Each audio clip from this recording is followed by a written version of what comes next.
Hello বন্ধুরা, সবাই কেমন আছো? তো ভাবো, তোমরা দাঁড়িয়ে আছো এক জাদুর বনে, চারপাশে রঙিন ফুল, গান গাইছে পাখি। এমন সময় হঠাৎ এক অদ্ভুত ঘটনা ঘটলো। তো তোমাদের সাথে গল্পটা শেয়ার করব। তো তোমরা গল্পটা শুনতে থাকো। তো গল্পটা শুরু করা যাক। এক সময়ের কথা, পাহাড়ের কূলে সবুজে ঘেরা একটা ছোট্ট গ্রাম ছিল। গ্রামটার মানুষগুলো খুব সরল সোজা, কিন্তু তারা ছিল দরিদ্র। কখনো ফসল নষ্ট হয়ে যেত, কখনো আবার রোগব্যাধি গ্রামটাকে গ্রাস করত। তবু সবাই একসাথে মিলেমিশে থাকত। এই গ্রামেই থাকতো এক ছোট্ট মেয়ে, নাম তার মায়া। মায়া ছিল খুব দয়ালু আর কৌতূহলী।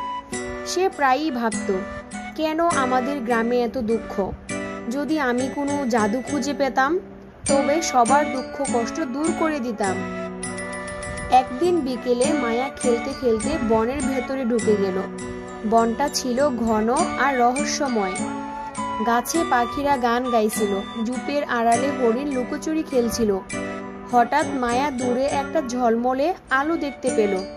আলোটা এত সুন্দর ছিল যে তার চোখ ফেরাতেই মন চাচ্ছিল না। সে আলো অনুসরণ করতে করতে পৌঁছে গেল এক অদ্ভুত ফুলের কাছে।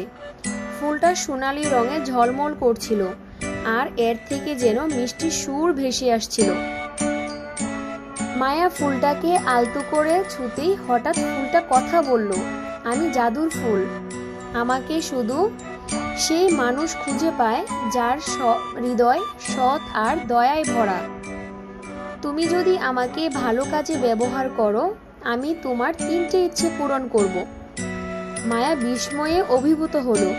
সে ভেবে নিল, নিজের জন্য নয়, গ্রামের সবার জন্য ইচ্ছে চাইবে। প্রথম ইচ্ছেটা ছিল, আমার গ্রামের কেউ যেন কখনো ক্ষুধার্ত না থাকে। তখনই আশেপাশের ঝোপঝাড়ে ফল ধরলো, জমিতে সোনালি ধান দুলতে লাগলো, আর গরু ছাগল গায়ে গায়ে ফিরে এলো। দ্বিতীয় ইচ্ছেটা হলো, গ্রামের অসুস্থ মানুষরা যেন সুস্থ হয়ে যায়। মুহূর্তের মধ্যে অসুস্থ বৃদ্ধরা হাসি মুখে হাঁটতে শুরু করলো, শিশুদের কাশি থেমে গেল, আর গ্রামের মাঝে আনন্দের ঢেউ বয়ে গেল।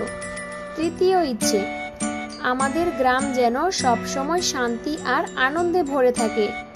তখনই আকাশ থেকে নীল আলো নেমে এলো, যেন গ্রামের উপর আশীর্বাদের পর্দা ছড়িয়ে দিল।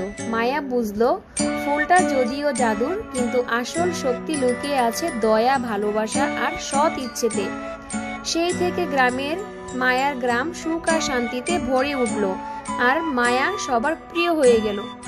তো বন্ধুরা, আমার গল্পটা কেমন লেগেছে অবশ্যই কমেন্টসে জানিও, আর লাইক কমেন্ট শেয়ার করতে ভুলো না। থ্যাংক ইউ বন্ধুরা।